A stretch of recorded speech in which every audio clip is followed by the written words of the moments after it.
Can you invest in real estate with no money? The answer is yes.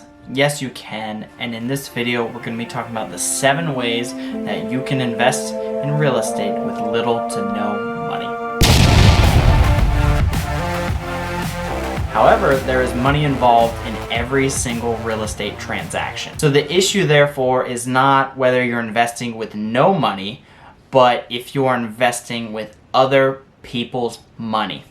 Learning to strategically invest in real estate with OPM or other people's money is going to require huge amounts of skill as well as strategy and expertise to execute successfully. But understanding the power of using other people's money is going to be one of the key features in creating financial wealth through your real estate career. The key to investing without any money of your own is simple. You just have to bring something to the table. If you lack money, there are still other things that you can bring. If structured correctly, you can bring education, time, connections, confidence, intelligence, and creativity.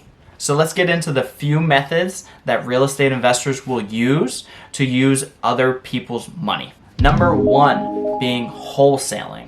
Wholesaling, broken down very simply, I'm not going to go into too much detail which each of these categories, but it's going to give you a foundation for what you can research for what you're interested from there. Wholesaling is the idea that you're going to find a property, you're going to find a great deal, and you're going to get it under contract. You're then going to find a buyer for the house, and then in which you will assign the contract to the buyer and net the difference between what you were able to get the property under contract for and what you sold it to the buyer for. So, quick example, let's say you got a property under contract for $100,000 and it's a great deal. Every investor in the world would want it. There's no reason they shouldn't, right? You know, it will be worth way more when it's fixed up, and it could be rented out for a great price when fixed up. So you get it under contract for $100,000, you would take it to an investor or buyer and sell it to them for $105,000, let's say. So then in this scenario, you would net the difference of that $5,000. And this could go in scale anywhere from, little to nothing to hundreds of thousands of dollars, depending on how big of a price range you're going in. Number 2 is using partners. This is probably one of the best strategies for getting funded for a deal in which you don't have any money for. And this is what I talked about earlier in bringing your expertise, your time, knowledge, your local knowledge of the market, as well as relationships with the local vendors potentially, and potentially getting someone else's money to fund the entire deal, right? And then you will just handle the entire transaction. For example, you buy a house for $100,000, you use Bob's money to buy the house, and you handle everything about it. You found the deal, you fixed it up, you got all the contractors, all the vendors in, none of your own money, it was all of Bob's money, right? Sorry if there's a Bob out there. we're stealing all your money. But if there's a Bob out there and you use all of his money to fund the entire transaction, you just handle everything, that might be a great partnership for someone who's busy with a career, and real estate is not something that they do full time or want to do, but they understand that it's a great cash flow or passive income asset. Number 3, using lease option strategies. Now, I'm not going to go into too much detail because there are a ton of different options. I'll just go over them real quick and kind of what they are about. So first is a regular lease option, in which you can lease a property with the option to buy a few years down the road, whatever you agree upon with the seller. For example, you may find a place that says for sale, for rent, and lease option. So you can now lease the property for however long they agree upon, and have the option after the 2nd, 3rd, 4th, 5th year, whatever it may be, to buy the property, in which you would then just need a regular mortgage company to apply for the loan to buy the house, or save up and buy it cash, something like that.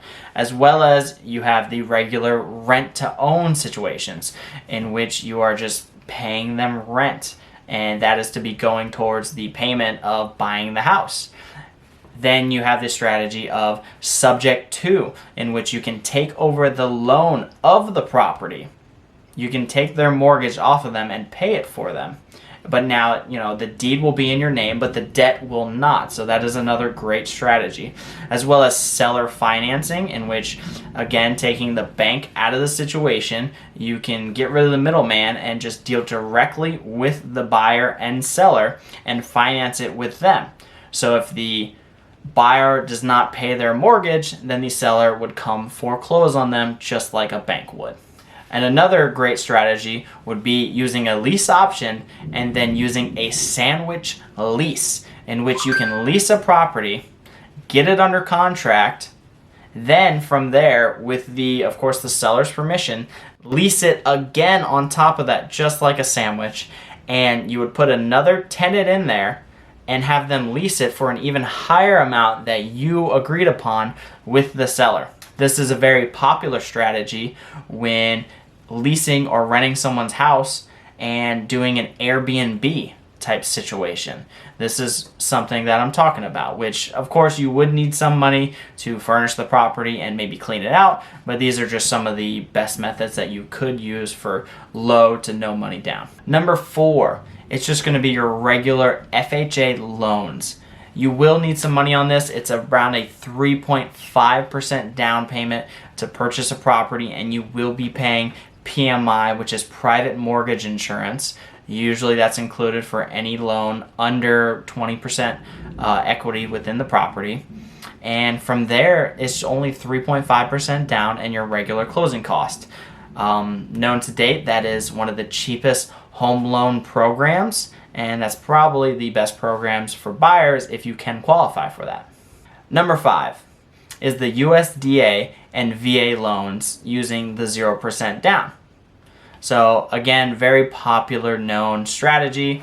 If you are a veteran, former military member, you will qualify for these USDA as well as VA loans, in which you could potentially get into a property for 0% down.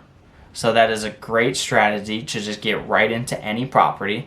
And quick tip is, if you are interested in new construction and you qualify for a VA loan, then you can get in for 0% down. And a lot of these new construction companies that have new builds in the area, if you use their mortgage companies, and usually they will have VA loans, they will pay your closing costs for you. So something to consider if you are a veteran, huge advantage doing that. Or as well, if you have a great real estate agent or you yourself know what you're doing, you can most likely get the sellers to pay some, if not all, of your closing costs for you, to where you could really virtually get into a property for essentially nothing. Number 6, home equity loans and lines of credit. This is where we're talking about tapping directly into your home equity and taking that out and using that to fund your next deal. So again, it's not going to require any capital on top of what you have, but you're just going to pull the equity from within your home to purchase your next property. So again, that's another great strategy. Number 7, and this may be the most popular or at least the most known, is using private money or hard money to fund your real estate investments.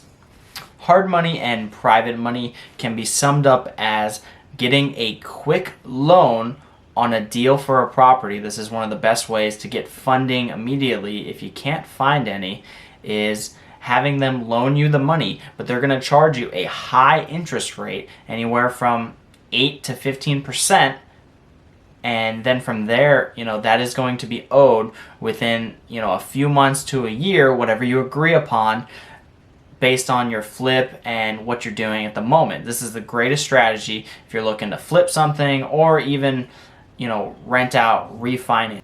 Number 7, private money and hard money loans. A hard money loan or a private money loan, we're just going to ramp them up into the same category for this conversation.